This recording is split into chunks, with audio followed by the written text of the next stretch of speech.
let's take a look at these ZiPS projections, Lyle. So ZiPS, if you are unfamiliar with ZiPS, you can go onto Fangraphs and find the ZiPS projections for all 30 major league teams. ZiPS, by the way, was created and manufactured and published by Dan Szymborski. I said his last name correctly. Dan Szymborski.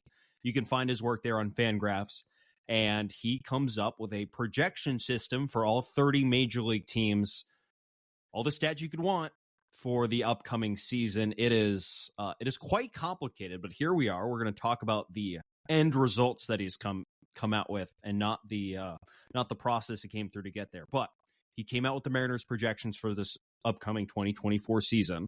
So I'm going to throw the floor to you, Lyle. If you want to start somewhere on Dan Szymborski's ZiPS projections, where are you going to start? Where am I going to start, or where do I have the biggest issues? Like, do we have to start with Julio, or do you want me to immediately open the door for people and say, here where my issues lie? Well, I'm going to confirm what Dan Szymborski's computer confirmed as well. I also think Julio's going to have a very good season in 2024. Hot take. Yeah. Okay, let's just start there. Let's start with Julio. So he is projected in 2024 by ZiPS to, shocker, put up a 274 average, 824 OPS, 132 OPS plus, and just above a 5 WAR season.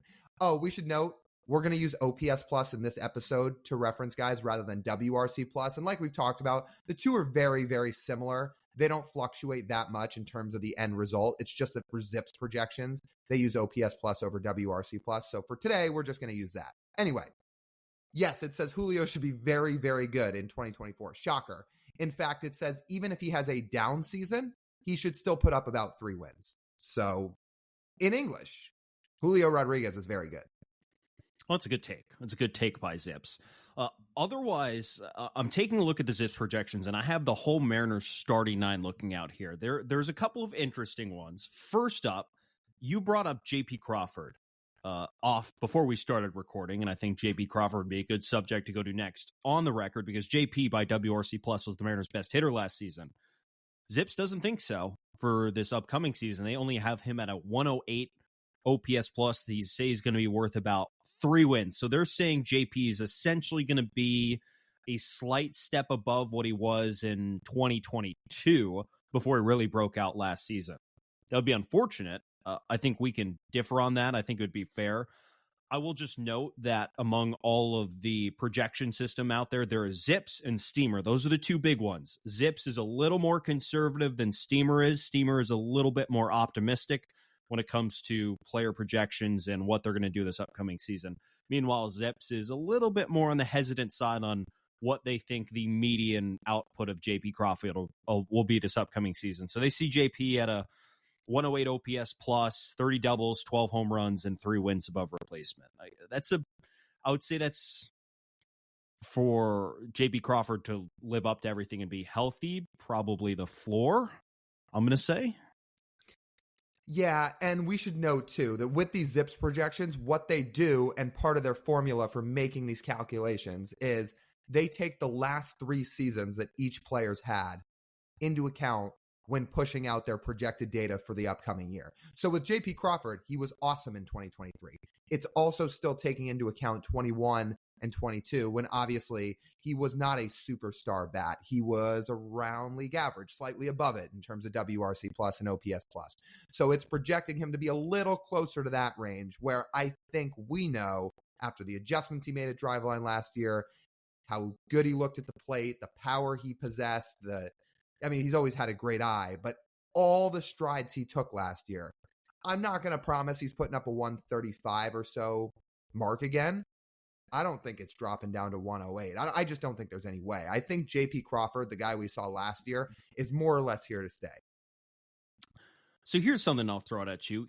You want to hear what the lineup sounds like with the projected OPS plus numbers? And by the way, these numbers are about 50th percentile outcome. So right in the middle of what a thing would expect. Lau has a couple of 80th percentile things he wants to talk about as well. But these numbers that we're presenting to you right now are about the median output of what the computer projects they're going to do this season. So let's just run through the lineup real quick and the production.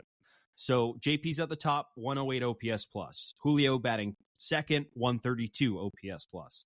Cal is batting third at a 112 OPS plus. Mitch Garver batting in the fourth spot. Mitch, by the way, is one of the few players who does not have a ZiPS projection because of the order of when ZiPS came out with the projections team by team. So I used his steamer projection, which is a 115 WRC plus, so around the same OPS plus. Luke Raley in the 5 hole at a 111. Ty in the 6 hole at a 112. Dom Canzone / Mitch Haniger at 7. Canzone at a 104. Mitch at a 102. Urias at a 104. And Rojas at an 83 in the 9 hole. I think Rojas is the other one who kind of sticks out. Both the projection systems pretty low on Josh. Both sub 100. So again, last 3 years with Rojas are all taken into account. And of course, on here, we're rooting for every guy to just go off. But even still, like once Rojas got traded to Seattle last year, we talked about how much we loved seeing him hitting in the 9 spot, especially over that late August, early September stretch where he was really swinging it. I'm not saying he's going to be some 130 WRC plus guy or OPS plus guy. I don't think any of us are saying that. I don't see any reason he can't be a 105-ish guy at the bottom of the lineup, play good defense the way he did toward the tail end of last year, and provide value. I think where ZiPS is projecting him to be has a lot to do with the down year he had for a lot of 2023 and some of his other previous years as well. I think for the most part, I think Rojas should be better than that. I think so too, and I think the main point we harped on with Rojas is that how much we loved his on-base percentage down there at the 9 spot.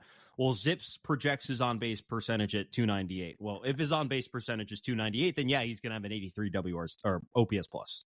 Yeah. If that's what it ends up being, correct. But if Rojas is walking, give or take 11% of the time, which at his peak, that's what he does, then it's going to be significantly higher than that. And we think if Rojas is healthy and is stable in that 9 spot, then that's going to be about what his production is, regardless of what he actually does when he hits the ball. His approach at the plate should provide enough value, I think. So we're kind of going all over the place just looking at these projections, and clearly we're starting with the hitters first. What do we think about Mitch Haniger's projected totals? Yeah, he is getting older. I can't flame anyone too much for thinking that Mitch is gonna just go on a slower decline at the plate. And ZiPS, by the way, doesn't even take into account injuries and missed time as well, which could always happen with Mitch. He's been injury prone in his career, and he's not getting any younger. 102 is not what the Mariners traded for. I'll say that. When Jerry's trading Robbie Ray away, he wants 115, 120. He wants production, not 102. You can sign a guy off the scrap heap for $1 million to put up a 102 WRC plus of the 7 spot in your lineup. You don't want that for Mitch Haniger, who's going to be making well over $10 million on his contract for 2 more seasons.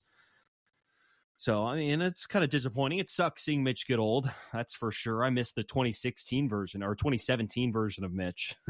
That one was something we could project above a 102 OPS plus. But or do you mean 2018? 2017, he was good, but he spent a lot of time injured with that oblique. It was 18. He put up, the 6 B-War season? Well, okay, let me be more specific, actually. His 2017 April, when he had 2 wins above replacement, burst onto the scene, he was awesome. They first traded for him. That was, he was young. He was, looking to prove himself in a new organization. He was great.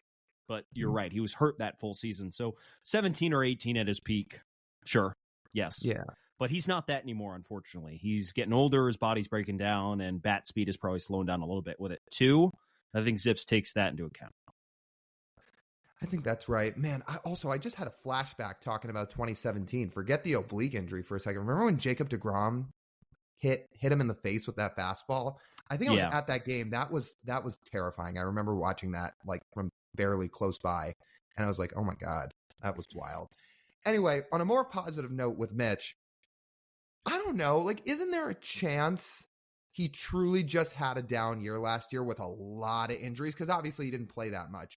I know he's getting older. I know he's probably going to start to decline at some point, but isn't there a chance that he bounces back in 24 and he has a better year? Not not even 2021 Mitch Haniger where he hit almost 40 bombs, but just a 110 guy. Isn't that possible? There's a chance. 110 is not that much higher than what his current output is.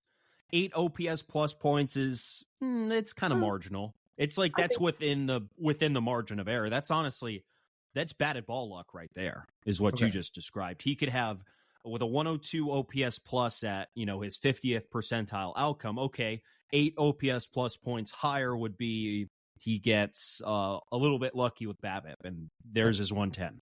Okay, how about 115? Maybe that's a better mark. I know Mitch can do it, but I can't guarantee anything.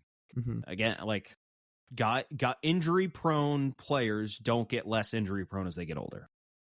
And if he's like injury prone alone, I mean, if he's healthy all season, then he can get his timing and then he can be good. And that's not counting if his body wears down throughout the season, like we outlined with Whit Merrifield on our Wednesday episode of, well, he's getting older, and as the season goes along, he's getting tired, and his production just keeps going down. Well, Mitch Haniger didn't even get a chance to do that last season because he wasn't on the field, period. So, I mean, if we're banking that if Mitch is healthy, I mean, yeah, sure, he could give you 4 great months, and that would probably give you a 115. Sure. Before we get to any of the 20, 80 percentile projection stuff, I guess the last two guys we should talk about who we haven't truly harped on yet. One being Cal, and I feel like this one will be pretty short. He's projected 231 average, 758 OPS, 112 OPS plus, 3.3 FWAR. That feels about right in terms of a projection, right? Yeah, that's about right. I think we wanted it to be higher when we were trying to project him last season, but this is about what it ended up being last season with a few less home runs, and with a legit backup catcher now in Sebi Savala. Scott's going to want to give Cal a few more days off, permanent days off, not DH days. So that could eat into his home run total a little bit, but that seems about right for a upper tier catcher in a projection system. It's about right. And then they have Ty France bouncing back at least a little bit. And again, it takes the last 3 years into account, so it could be taking 21 and 22 heavily here. But Ty's projected 265 average, 743 OPS, also 112 OPS plus, just shy of a 2 FWAR. I would hope that's a little bit higher, especially in the WAR totals, and maybe a little bit in the OPS plus totals as well. But if he jumps up about 10 or so points this year, that is a noticeable improvement from 23. Yeah, and the 341 on base percentage is good there. I mean, even with all the advanced numbers, 30 doubles and 15 homers is for a first baseman with a 12% above league average hitting profile that's good. And if Ty's going to hit in the 6 or the 7 spot, that's pretty good. Yeah. Like that is pretty good for a 6 or a 7 hitter down there. And we still want more. And if Ty has a good season, he's going to beat those numbers, right? Because he's going to have an 80th percentile season instead of a 50th percentile season. And we're hoping that the driveline production gives him that 80th percentile season. So, that's really good for Ty. I think the Luke Raley one is interesting too. They have him, ZiPS, a little optimistic of Luke Raley. They have him at a 111 OPS plus, 15 doubles, 15 home runs, playing as more of a part-time role, but they have him definitely producing as a Mariner, maybe lower than people see the trade and they see the production last season and they probably want a little bit more. But overall, that's still an optimistic outlook for Luke Raley for this upcoming season. Luke Raley hits. I actually didn't think that was a crazy projection. When he is on the field, he hits. So that seemed honestly about right. And again, if he plays better than that, he could be more in the 120s. I mean, remember how good he was last year, especially in the first half. Wouldn't shock me. Well, I will note to you again, I don't want to confuse people too much with the two different projection system, but this is one where I do actually, Dog, want to bring up Steamer, because when I look at that Luke Raley number, I mentioned Steamer was more optimistic in general as a projection system, but they're not with Luke Raley. They actually have him 6 points lower in terms of, for that it's WRC plus opposed to a 111 OPS plus. So just a little bit of difference there. Okay, we lied. I thought we'd just touch on Cal and Ty before we get to the 80th percentile stuff. I'll throw one more out there and then we'll truly move on. If Dom Canzone puts up a 723 OPS and a 104 OPS plus this upcoming year, are we okay with that, or would we like to see more out of him? Well, I would say we're okay with it. I think for the Mariners to win, it needs to be more. But in terms of projections for a guy who hasn't even played a full season in the big leagues, I don't think that's crazy.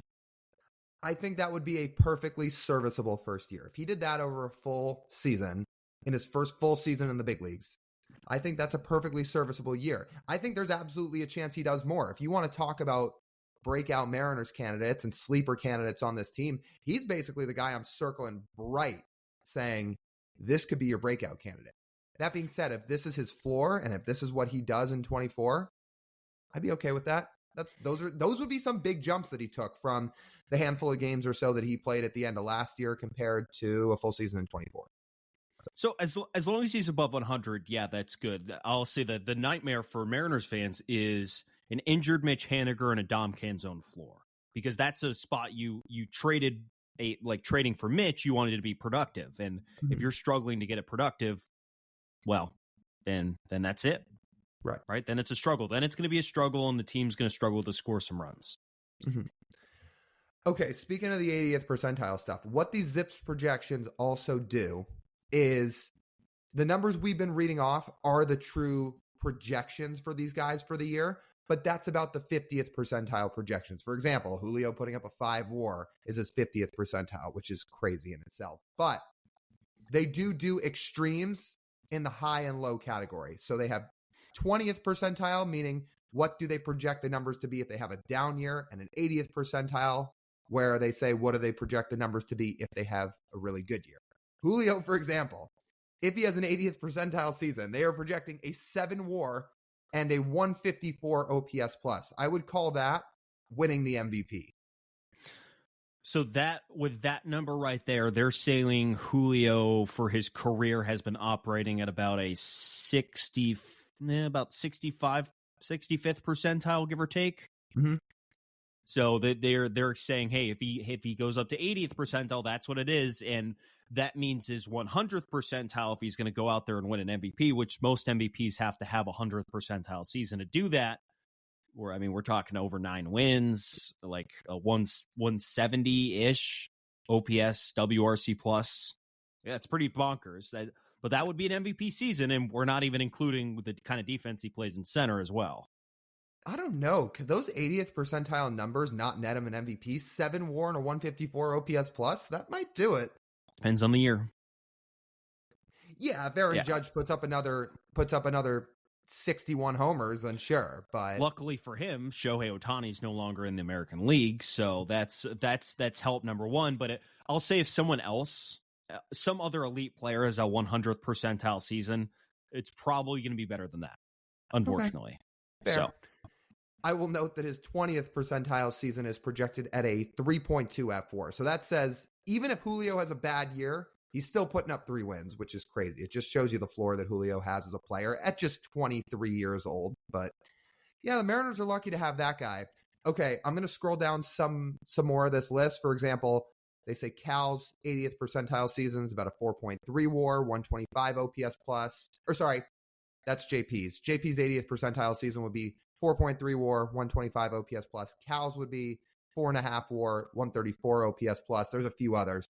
Here's the one I really wanted to note, unless you wanted to add something. I was going to say, so that is ZiPS saying that JP Crawford last season had about an 80th percentile season, and I think that checks out, right? Mm-hmm. And Cal as well at his peak is about an 80th percentile. Yeah, sounds about right. This is the one I really wanted to highlight. So Luis Urias, who we have not talked about yet, his 50th percentile numbers project him to have a 104 OPS plus and a 1.7 WAR. His 80th percentile projections are pretty friendly. They have him at a 2.8 WAR, and this is what really jumps out. 126 OPS plus. They're saying if Luis Urias has a very good season, he could be sitting in the 125 to 130 range as a hitter in baseball this year, which is crazy. That'd be a 25% above average hitter, which we've talked about Luis Urias nonstop, saying this team still needs a third baseman. They need another impact bat. We've said it all winter. I still stand by all that. I think Urias and Rojas should be platooning. That said, whatever Urias' role is going to be, if he were to really hit like that, man, that would be a spark plug to this team. And clearly, Zip seems to think there is a world where he can do that. Not only would that be his best season if he was hit his 80th percentile mark, it would be easily his best. I mean, it would be significantly better than the two good seasons he had in 2022 and 2021 with WRC plus wise at a 110 and 112 respectively in those two seasons. So from a 110 to 112 to 125, that's pretty significant. That's a pretty optimistic outlook of his bat. I'll say that much. I mean, at the big league level, I don't know if he's shown you anything that would lead you to believe he would be a 125 OPS plus guy. But okay, Tan Szymborski, I'm down. If he wants to go 80th percentile, that would be cool. I'm sure most Mariner fans don't think he's going to go 80th percentile this season just because of what he did last season. But that's certainly optimistic. That's more optimistic than I would have thought before I looked at those numbers. It's kind of crazy. That is crazy. I have my doubts he does it, but clearly there is a world where they think it's possible. So I would say that just about wraps up all the hitters, and I think we've covered all those guys pretty well.